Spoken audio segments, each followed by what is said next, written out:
C'est peu dire que la feuille de route sur les mobilités positives du quotidien 2035 et la nouvelle convention de TER était attendue. Nous remercions M. Aguilera pour les étapes de présentation en commission. À l'heure où vient de se conclure la COP28, avec la plus grande difficulté du monde à se mettre d'accord sur un éloignement des énergies fossiles et tenter de contenir l'élévation des températures mondiales à 1,5 degré, notre région se doit d'être exemplaire et d'activer tous les leviers concrets pour diminuer nos émissions de gaz à effet de serre, diminuer notre empreinte carbone et notre impact sur l'ensemble des limites planétaires. Le seul enjeu n'est pas la limitation du réchauffement climatique.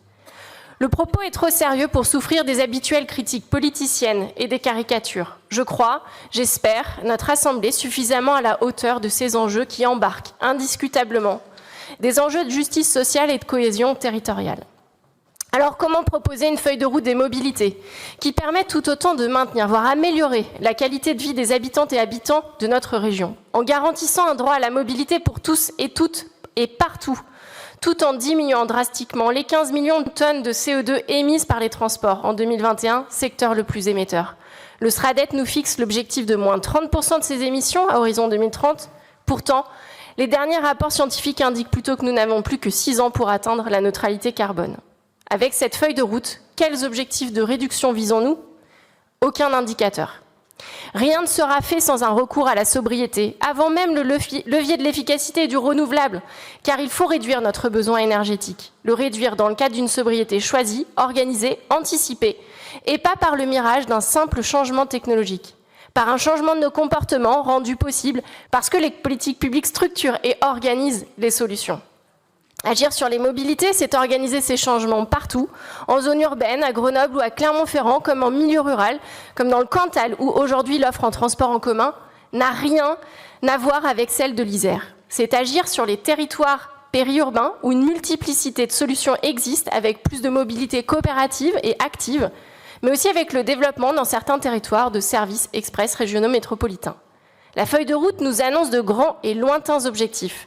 Logique de viser loin en matière de mobilité, mais pourtant nous peinons ici à voir par quelles étapes et quel chiffrage ces grandes orientations pourraient être atteintes.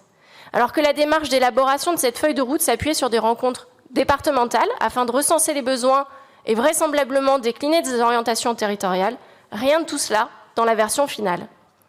Que retenir de cette feuille de route? Sans doute son plan ferroviaire dévoilé le 20 octobre dernier, un plan conséquent à 5,7 milliards, l'addition de 12 années pour atteindre un chiffre marquant. Des annonces qui surprennent et laissent entrevoir le réveil d'une ambition ferroviaire de la part de l'exécutif. Mais non, ce plan ferroviaire, ce sont de grands chiffres comme autant de promesses lointaines et sans engagement financier concret et immédiat. De grands chiffres que l'on peut faire disparaître, comme ont déjà disparu les 15 millions du projet de rive droite du premier mandat de Laurent Wauquiez. Le Césaire pointe d'ailleurs le risque d'une variable d'ajustement. Ce plan ferroviaire, c'est donc 3 milliards d'investissements pour les rames, incluant les 19 commandés en 2019 et 70 permettant de remplacer des voitures corail qui sortiront du parc. Personne n'est dupe du retard pris. Certainement pas les usagers et usagères entre Lyon et Saint-Étienne, à Culose ou à Vienne, qui jour après jour s'entassent et le feront encore plusieurs années. C'est aussi 2,7 milliards d'investissements sur l'infrastructure, nous annonce-t-on. C'est bien, le chiffre est passé dans la presse. Il est gros et permet de ridiculiser encore un peu plus les montants annoncés par l'État au titre du CPER. Mais il n'y avait nul besoin de ce jeu-là. Évidemment, les montants annoncés par l'État pour le ferroviaire, pour développer les services express régionaux métropolitains, comme pour maintenir ou rouvrir les petites lignes, sont ridicules. Mais nul besoin de ce tour de passe-passe mensonger pour défier l'État et jouer encore au premier de la classe. Ces 2,7 milliards, ce sont pour 2,2 milliards, l'essentiel donc. Des péages dus à SNCF Réseau sur les 12 prochaines années, rien de nouveau donc. Des montants nécessaires à la maintenance courante. Reste 500 millions pour probablement 2 projets, dont le BHNS Lyon-Trévoux, rien de ferroviaire. L'absence de signature du CPR Mobilité ne saurait être minimisée, une fois précisée cette tromperie d'investissement. Tous les investissements sont nécessaires aujourd'hui. Et si l'État ne met pas 1 euro dans notre région sur les lignes fines, c'est bien parce que vous avez rejeté la signature du protocole concernant ces petites lignes. La feuille de route 2035 prend acte d'un manque de volonté politique criant pour les lignes fines pour nos territoires ruraux. Je ne pourrai donc pas vous inviter, comme mon collègue Jean-Baptiste Beau, à m'accompagner prendre un train jusqu'à Condrieu ou Saint-Pierre-de-Bœuf. Le choc d'offres annoncé en passant de 220 000 voyageurs à 320 000 voyageurs jour en 12 ans n'est qu'une augmentation de 2,6% par année. Loin quand on observe les augmentations des dernières années en matière de fréquentation ferroviaire, entre 10 et 15%, d'une réelle ambition ferroviaire. Les places supplémentaires dans les trains ne viendront qu'opérer un rattrapage. Votre choc d'offres est en réalité inférieur à la hausse tendancielle de la demande et est clairement incompatible avec le développement des RER métropolitains. Nous proposerons donc plusieurs amendements à cette feuille de route. La convention TER qui nous est présentée doit organiser le service pour les 10 prochaines années et organiser son découpage progressif.